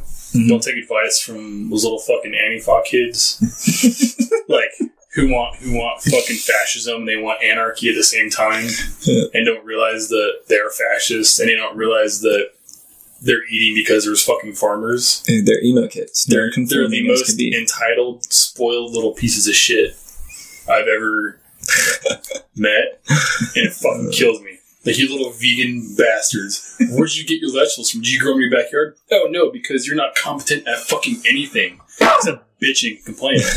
They're non-competent people. And instead of working on themselves and building themselves up and educating themselves, they just try to tear everybody else down and bring them down with them. that got political. But tell me that you I mean, really the whole feel. society is like that, right? Like, I mean, God, dude, Facebook right now, we're still in the aftermath of this election, and I cannot tell you how I find it, like, a lot of people will get off social media because they get really pissed off. Yeah. I'm like so not one-sided. I'm the same. That I actually find it very entertaining, but I'm also very like, uh-oh, we're in fucking trouble because people think a flag is going to change somebody's mind. Mm-hmm. People think that expressing their opinions in a very emotional way is going to help shift the conversation. Mm-hmm. And people also don't understand the amount, or they don't even know what fake news is. No. Right? So, they just Russia and China is over there fucking lighting up our social media. That's just become a with popular content thing that it's content, and I shit you not, I see it because I'm like, people will post like this hard evidence that there was cheating in the election, and I'm like, dude, you guys have not done your research. This is the exact shit that China and Russia is posting right now to get us fucking against each other. Yeah. Well, and have you seen The Social Dilemma? Have you watched that? Yeah, I watched that too, yeah. I mean, or at least part of it. It's social media. It can be a good thing. I mean, we've connected with people that do this podcast with social media. So it can be a great thing. I use it for your business. Yeah. But I have someone else do it because I suck at it. But like, social media has a dark side to it too. I mean, if anybody's ever watched that, it shows how there's people from other countries that can go on or maybe that wasn't on Social Dilemma. It was something else I watched. Either way, like say Russia or China, for instance. I think back during the 2016 elections, there was where they'd have like a Black Lives Matter protest, and across the street there'd be an organized Blue Lives Matter protest. Mm-hmm. And there was no people that created that. It was an algorithm, and people did join those groups on Facebook. And then they all start talking, and interesting, and they grow, and then they have these two things. There's organized chaos, opposing sides across the street from each other. Dude, a lot of people don't know that the enemy has organized our chaos. Not that I don't even feel like that they're not even really our enemies. They're organizing emotion because they know if we think logical, we won't have issues. I mean, Socrates wrote about that. Yeah. I mean, we don't listen. It's not that we would still have issues if everybody was logical. Right. I'm saying by making everything so emotional, it's easy to tap into aggression. Oh, aggression's like that. Yeah. Aggression's addicting, dude. Well, and it is. Also, I've noticed on like Facebook, for instance, you have this older generation, like our parents' generation probably, that believes everything they read on Facebook. Oh, dude. They repost it, no matter what side they're on. They can love Trump or love Biden, whatever. Yeah. They're posting everything they see because they think it's real. And then there's a whole nother level of that where you have these older, seems to be Trump supporters that are all into this QAnon stuff, the conspiracy. And it's like they think it's gospel and it's something that they're reading on Facebook. The Democrats want to blame it on this. I'm not a Democrat, and I can certainly tell you, I mean, so again, I didn't deploy when I was in the military, but I was an intelligence analyst. So my whole job was to know the enemy, and I can fucking tell you that they know us very well. Mm-hmm. They know us better than we know ourselves, and I would argue that all this disruption and chaos that's going on in our country is exactly what they want. And they don't want to attack us. They're not trying to kill us or anything. They're figuring it out. They're like, they'll fucking destroy themselves. Mm-hmm. So let's just keep posting the shit. I think all they have to do is get that started, and then people will finish it off themselves. Oh, dude, it's crazy. It's crazy. I mean, it doesn't help. It doesn't help when you have leadership that doesn't have good character. Exactly. Because it just really, I mean... And politics aside, when it comes to who's leading our country, they should have good character. And they should have empathy for certain things. But they didn't have it when they grew up. Because as a foundational marker, we're not doing it for young kids. We're saying, I'd rather have 2 vehicles or 3 vehicles, so both parents are working. And I'm not saying like, the mom needs to stay at home, let's replace them. That's not at all. I'm the opposite. Sexist. But because we're so wound up about running jet skis and boats and fucking TVs and cars and shit, that now both parents have to work extended hours, they're more stressed out. And there's like, hey, here's your fucking food, kids, or here's your Twinkies. And all the values are going out the window. And those kids are growing up with the values. And then they're like, hey, I want to be a politician because I want to be important and have power. And I realized what being a politician really fucking is. Or being in any person who's in a similar position. That you're there for other people. And if you're not, get the fuck down. You know what I mean? Mm-hmm. But we've touched on this position to serve on past episodes of this podcast. Is I think most Americans are just like all of us right here. Mm-hmm. We're somewhere in the middle. Mm-hmm. We just want logic. We want common sense, and we want to be successful. We want our families to be comfortable. We want nice people to be around us, yeah. I mean, I respect emotions a lot. Like I do. The problem is when you voice your opinion with nothing but emotion, you are not bringing anything to the table. Mm-mm. So in politics, if you want to affect policy, or in life, if you want to just change someone's mind about something, let's say, both people have to be at the table ready to change their mind about it. But if you're coming to the table fully seated in your argument, not prepared to even look at the other belief, then the argument's just going to get emotional. Yeah. Because you have to come. So one of the things that I've learned, actually, this is a business thing that I learned, which is interesting. It happened because of COVID, because I'm in a group with a lot of gym owners. These gym owners a lot of them are on the East Coast, actually. So New York, there's like probably 10 of them from New York, or at least that really dense area where everything was shut down for a really long period of time because everybody's packed on top of each other like sardines. And basically we were taught, like, we need to come to the table with building that's right, not I'm right. So while I'm right that if we make ourselves healthy, we are more likely to not suffer catastrophic losses of COVID. While I am right in saying that, I can't come to the table and say, you're a fucking asshole for closing gyms because you're giving people limited access to health that is going to do, you know what I mean? Like, that just closes the conversation immediately, right? Whereas if I were, and I can't do it anyway because I'm stand to gain fiscally from something, so I can't do it regardless. But if I were to lobby for it or something, it would have to come up with, what can we come up with that says that's right instead of I'm right? Yeah. So that both parties can agree, and then we branch out from there. You go in shutting that other person down right off the bat. They're going to do it right back to you. They will lose it, because if they're wrong, then everything they've ever stood for is wrong to them, even though it's not. Or maybe the book they wrote now is discredited, and oh my god, it would shatter their ego and they go into depression. It's like, maybe get in a fucking fight first. Let the ego drop. I love it when you guys talk about dropping the ego with some jiu-jitsu. Yeah, I think that's a trip first, dude. That's an important thing in life, is because I think having an ego is important too. Sometimes you need it. Valuable. Yeah. If you want to be successful at something, you got to believe you have to have an identity. Yeah. But it's also have it in check a little bit and realize your flaws. And that's something, as I get older, I really try to, and that's in anything in life, whether it's how I am as a father or a husband or anything. I try to step back and take a look, and I'm not always successful at it. Yeah. And then sometimes I'll do the same old shit I did before, and it's not successful. But dude, just remind people that they're not special. Yeah. So Kevin, maybe you're special to me because our relationship gives us to talk and advance my knowledge in fitness or something like that. Because you take a different perspective. I can kind of hold on to what value, you know what I mean? Like, that's special to me, but you're not fucking special to the world. The world doesn't fucking know you. Even if they do, they're not going to give two shits if you die tomorrow. Right. So sometimes people just need to be kept in check a little bit. You're not fucking special. No. You might be special to the people in your circle, and that's great. Live your life for them. But and you're not better than the next person. Yeah. And I get it. It's hard to see your kids sad and shit, but that's part of them getting strong. Dude. So you need to tell them, hey, you fucking suck. Hey, guess what? You're never going to be a great wrestler. Or, you got 5th place. Give me that ribbon and fucking throw it away. I think there's... we're living in a culture of oh my god, his feelings. It's my feelings got hurt like a motherfucker when I was young. And guess what? I succeed at things now. There's degrees of that. Still hurt all the time. There's degrees of letting them know that, like you said, you're not special, but not calling them a piece of shit, I know you're being sarcastic. Taking the exact opposite side of it. I'm a dad of 2 boys, and I do want them to have some struggle so they can get through it later in life when real struggles come along. But then again, it is hard to see your kids struggle so hard. And now, as I've become a father, even if I see on TV a little kid who's having an issue with something, I start to feel so bad. Dude, I know. And it's because I have kids.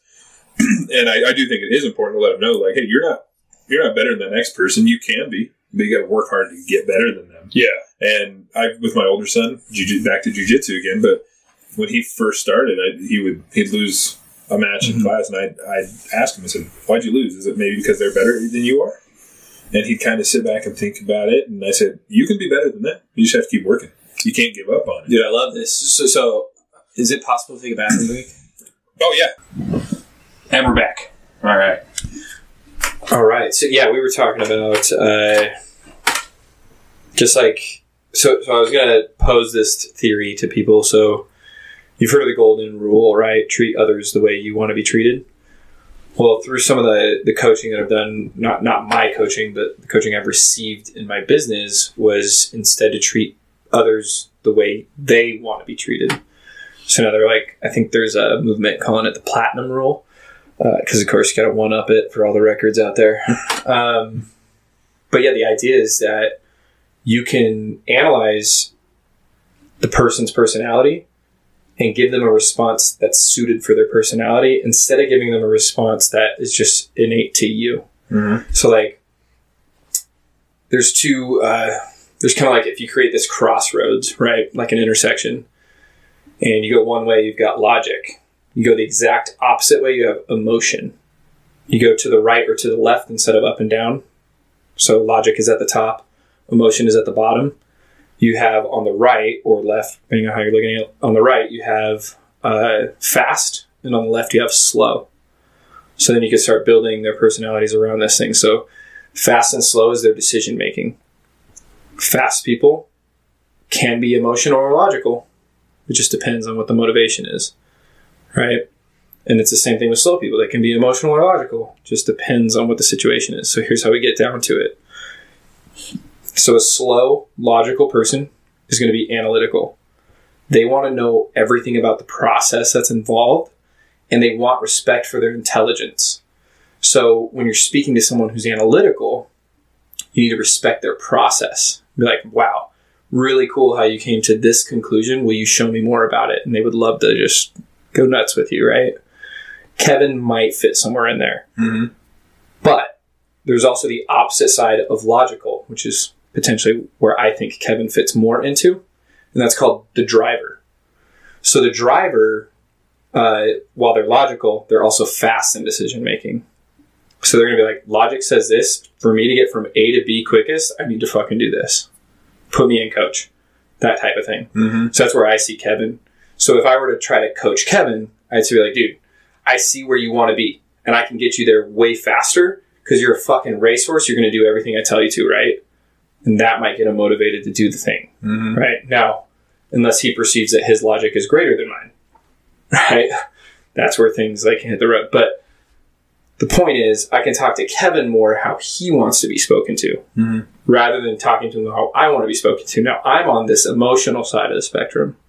I actually had to be told this. Mm-hmm. I didn't know where I fit. And I'm on the emotional side of the spectrum, but I'm on the fast side as well.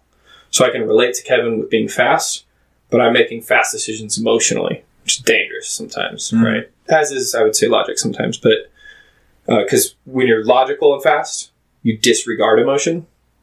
When you're emotional and fast, you disregard logic. Yeah. Right? So that's kind of like the trade-off. So anyway, that's where I fit, and that's called the expressive. So they're the people who want to be seen, who want to be noticed, and things like that. And they don't necessarily need to be liked, although that usually is the case. Mm-hmm. There's also, like, if you look at, like, Gothic people, right? Like, they're expressive. Right?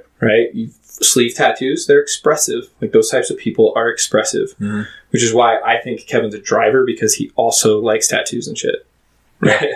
So there's, like, a potential that he has some expressive tendencies. So it swings him a little bit more into that category potentially. Mm-hmm. So ultimately, if I were to talk to Kevin the way he wanted to be treated, I would treat him like a driver, like a racehorse who's going to fucking get from A to B quick and win. He wants to win too. I know that because we played a game in the gym one time. I swear to God he was going to kill himself. What, Kevin's competitive? What? Dude, I swear to God he was going to kill himself. I know. I ruined like every family volleyball game. Like, dude, like I'm just like in everybody's fucking square. Like everyone has their square. I'm like, that's my square. That's my square. Dude, even when we were playing badminton in my backyard with my two children, dude, Kevin's all up in everybody's face. It's just a game, bonker. No, dude. Like if you're not at my level, it's a one-man game, motherfuckers. Like, dude. Yeah, so that's important. That really proves my point, though, right? Yeah. Like, so we can start treating Kevin the way he wants to be treated, and we're more likely to get through to him than if we treat him like he's a a special human being who, if he processes emotions better, he might be able to, that's not going to settle with Kevin. Yeah, well, that's just like when you have children. If you have more than one, they're different. Well, that's what we were getting at. So like when you're talking about the way you spoke to your kid. Mm-hmm. So we'll get to. I'm going to bring it back to the way you spoke to your kid with the Brazilian Jiu-Jitsu thing. We got one more quadrant we're missing. So it's on the slow emotional side. So the other side of the slow and emotional side, rather than the slow and logical side, which was analytical, if you remember, is the amiable side. Now, these are the people who really value relationships, right? So they absolutely value trust and respect for the relationship.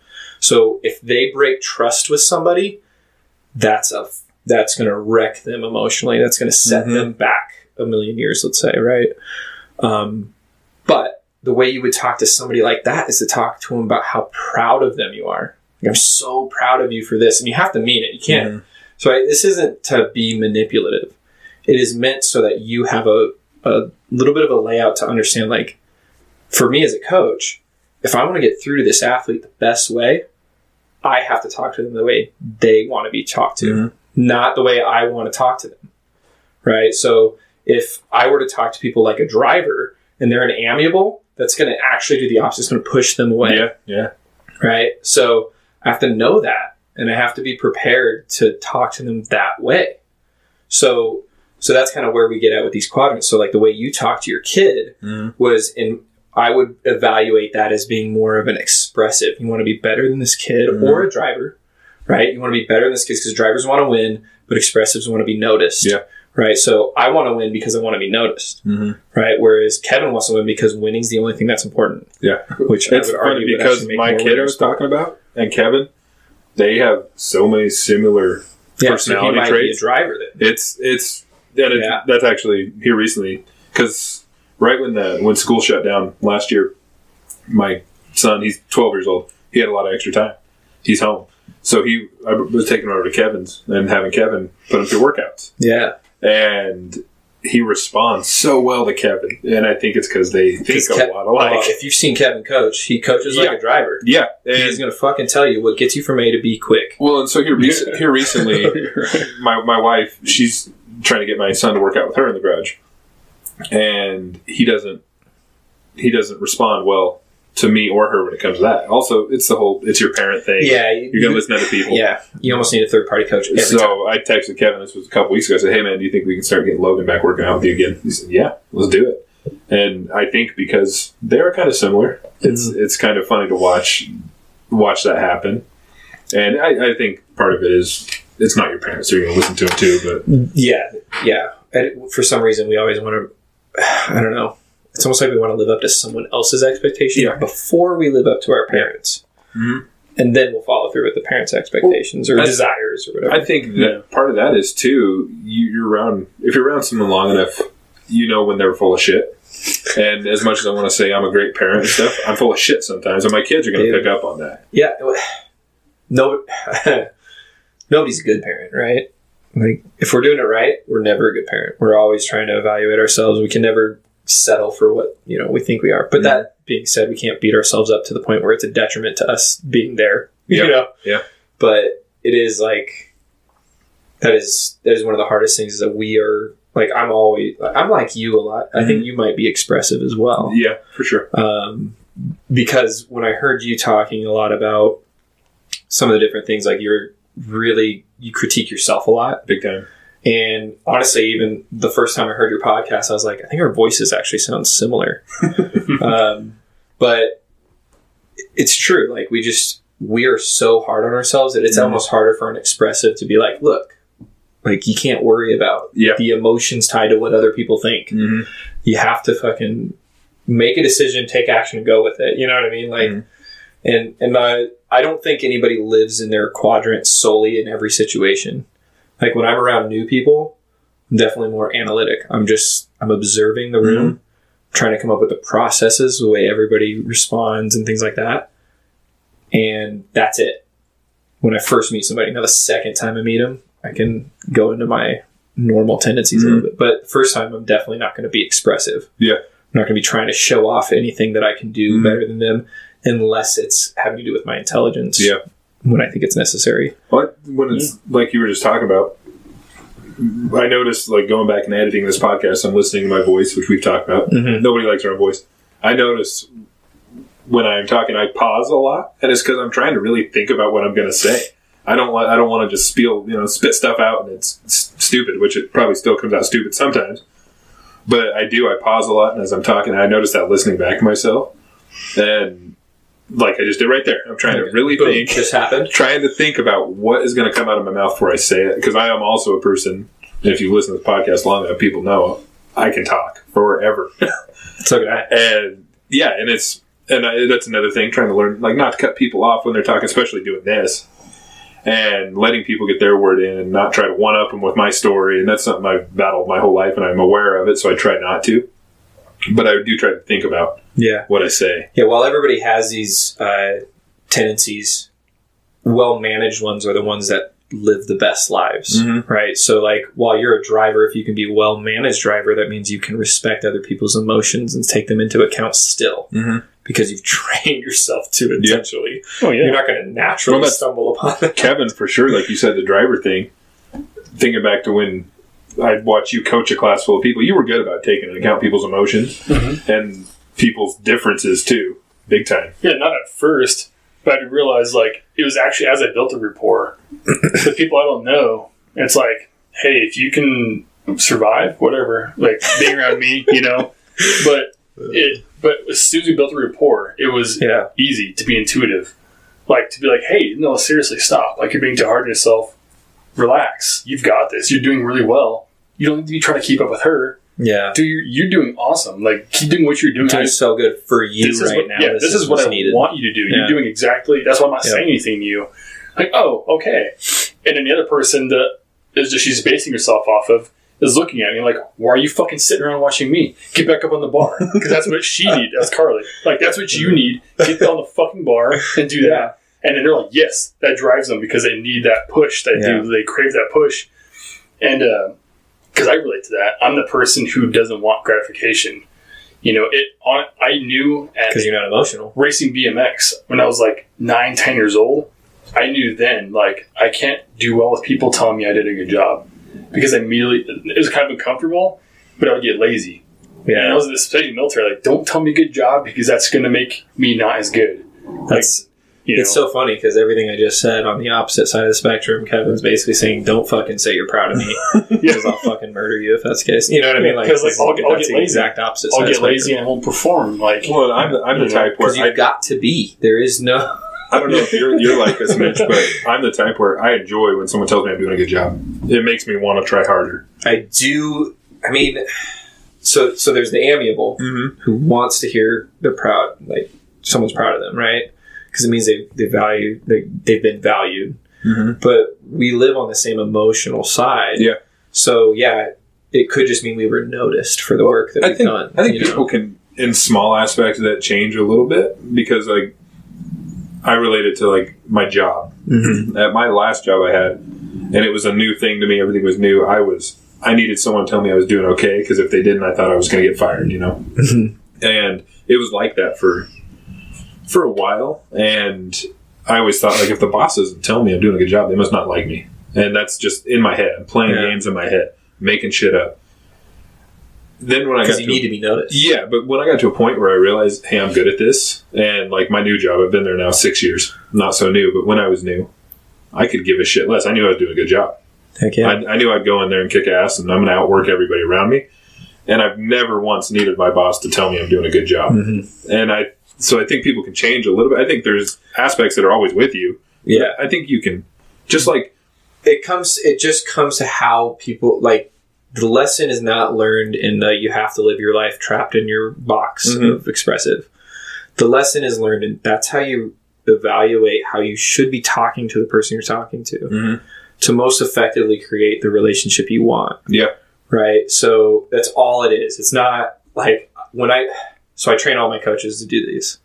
And it's actually becoming part of our evaluation form. It's like, and the coaches miss it every time because they learn the lesson, they learn about these quadrants, and they don't use it.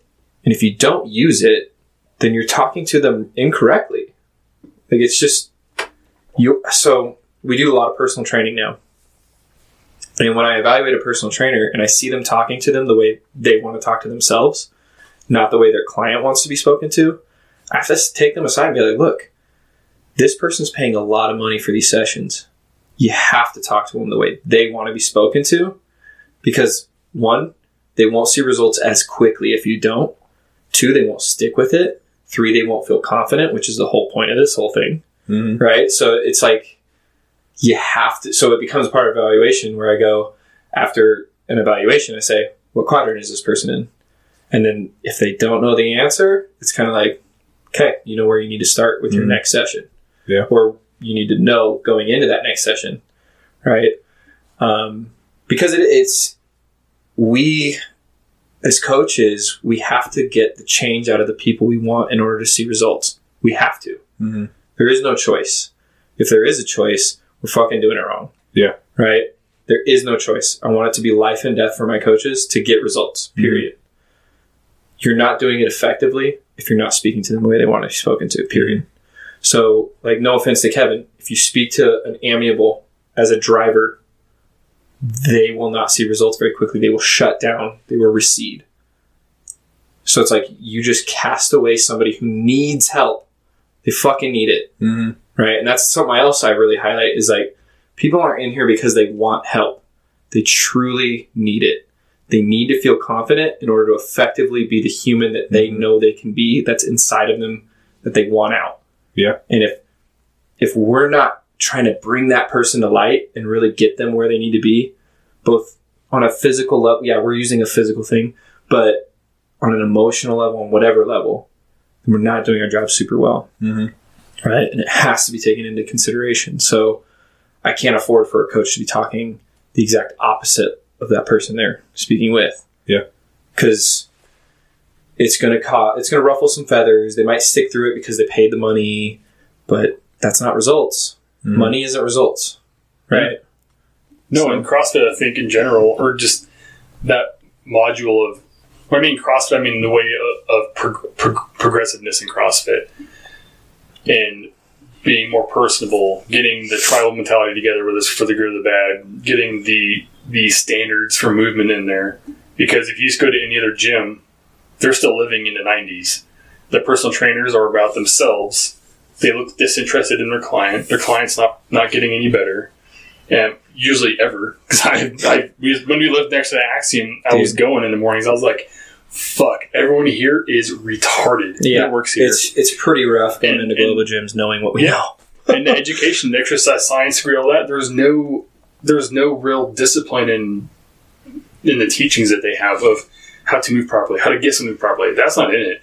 It's, hey, what's the pariformis? Hey, what's the ratio of carbs and protein based on the periodic table? Again, it's like physical therapy, right? It's integration.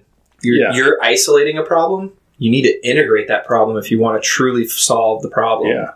You can't just fix their piriformis and everything's hunky-dory because they had something that got them to the shitty piriformis in the first place. Yeah.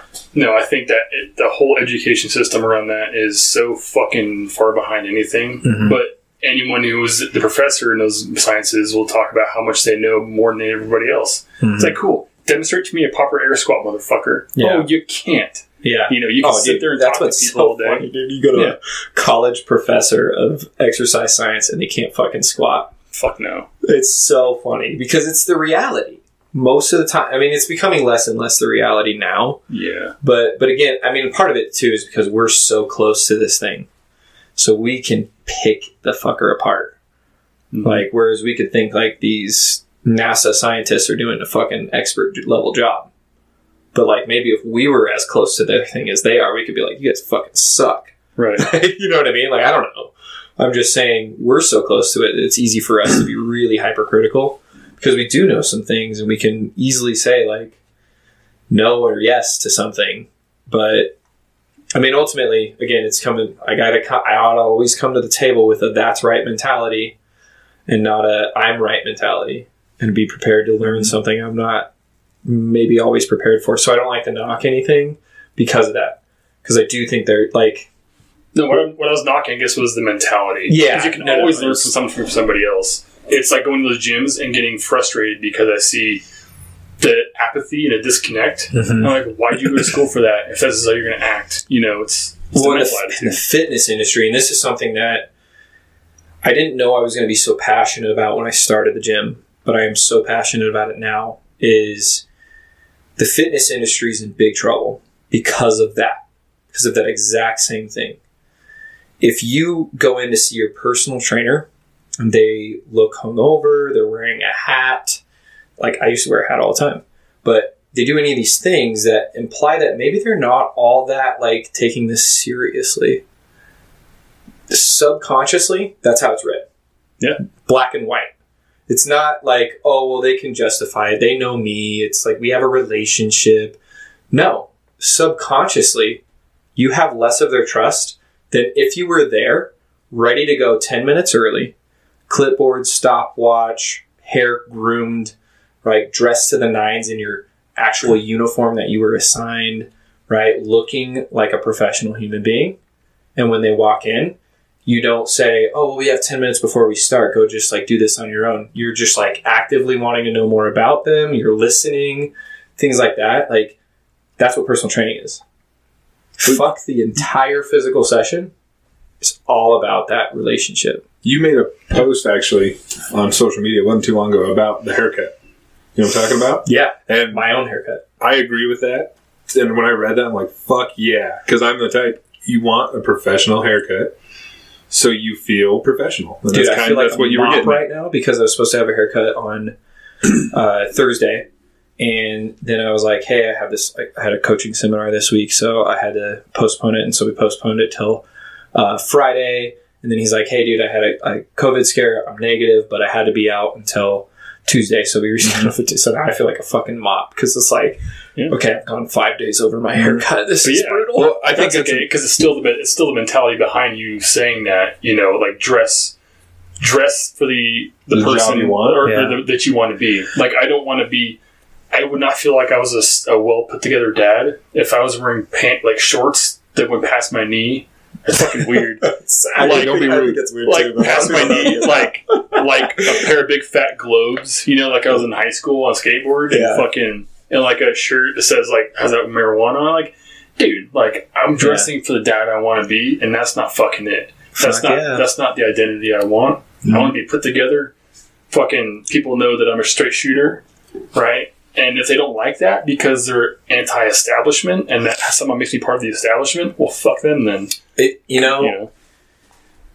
think about those people a lot because I don't like to outcast anybody because I truly believe everybody needs help. So I'm always trying to come from a place of understanding. It's one of my core values of compassion. I want to come from a place of understanding. I want to come from, why does that expressive fucking motherfucker want to go against the grain so bad they're going to look like shit at their job?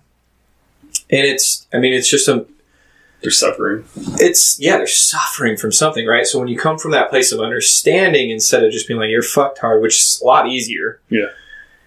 And it's true to a lot of people. Like, a lot of people are suffering in a way that we're not going to be able to help them.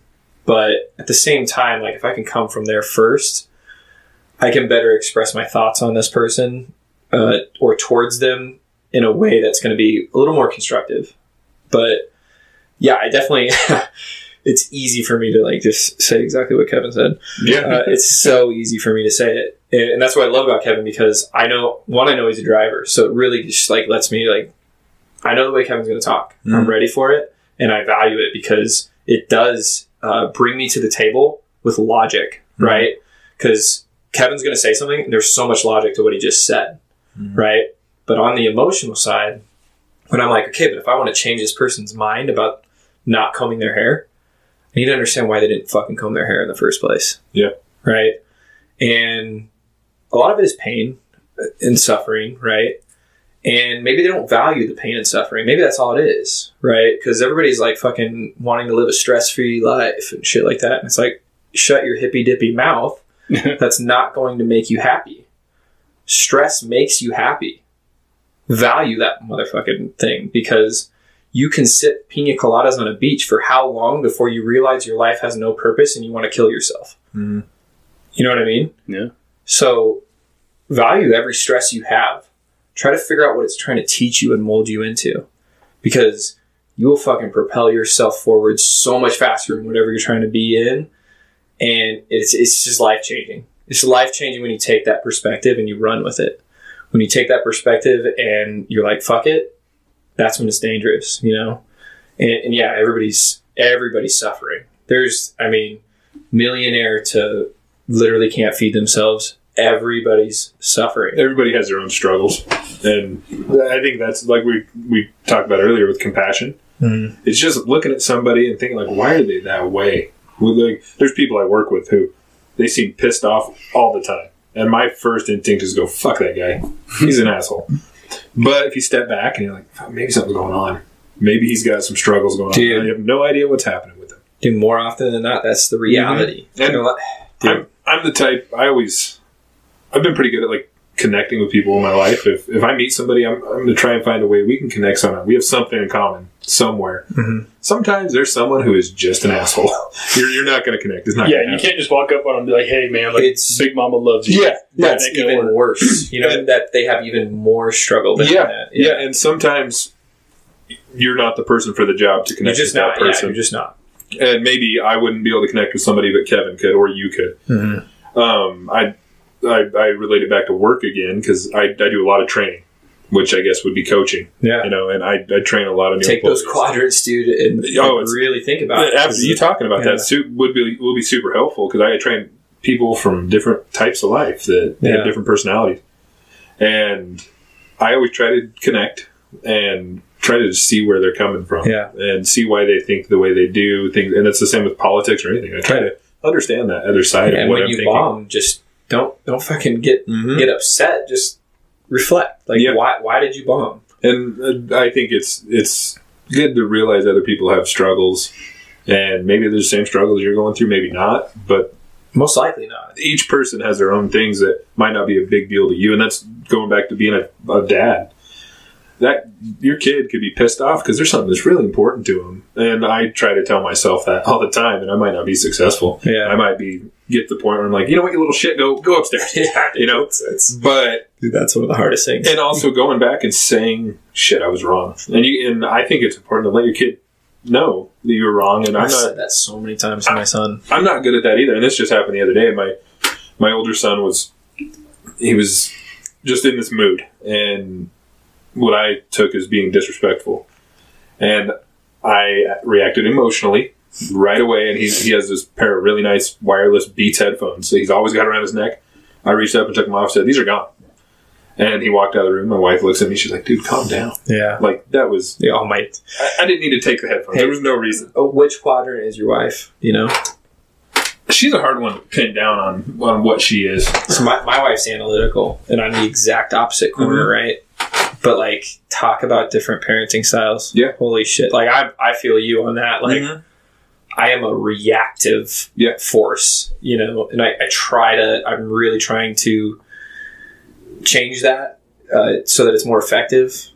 Because reacting sometimes if it's explosive enough, not in like a violence way. I don't want anybody to think that. But it has its place. It does have its place. Mm-hmm. It creates the amount of incentive that's needed for change to be created, right? There's a place for sure. Mm-hmm. But if you can calculate when that place is appropriate, when it's not, you can stop overstepping these boundaries. Yeah. Because that's what I think my wife's the opposite. She's so good at breaking it down and like kind of staying calm in the moment, and then like being like, okay, so she does the process thing, right? Talk about a fucking analytical. She does the process thing. What made you think this wasn't a good idea? Mm-hmm. You know, it's very calm. And then they start expressing it and like, you see how that's not really a good idea? And we're like, oh yeah, I do see that. And it's like, okay. She got there without any yelling, without any crying, without any emotions, right? Whereas there's me who's like, I can't even form sentences. Yeah. I get so fucking explosive, right? And it's funny because I literally will walk away from me yelling and go, I'm pretty sure I made up words just now. Yeah. Like, I don't even know if half of them were words. Yeah. And that sentence made no sense. Mm-hmm. And so then I have to go back when I'm calm and just be like, look, here's what I was trying to say. Yeah. Well, like, I wouldn't say I'll raise my voice sometimes, but it's rare. But I react too quick. Yeah. And like the whole headphone thing, I took his headphones. I'm like, these are gone. And he walked out of the room. My wife called me out on my shit, which that's important too. Having someone's going to call you out on your bullshit. I hire people just to do that. Yeah, people need it. And when she did, I was like, oh shit. So a little bit later, I was like, all right, dude, you can have your headphones back. I overreacted.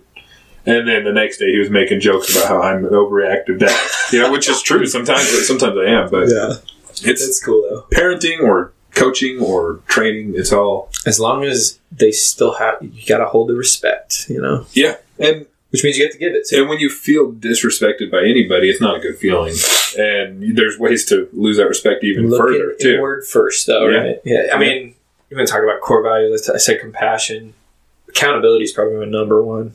Mm-hmm. Just because so many people aren't fucking using it. Yeah. If you put yourself in the position of a mentor versus a parent, you have to be accountable. So you're like, well, if I wanted a mentor, it wouldn't be that person. It wouldn't be me. Mm-hmm. So I need to be that person, Yeah, I tell all my coaches, when you don't see a result, you're the fucking problem.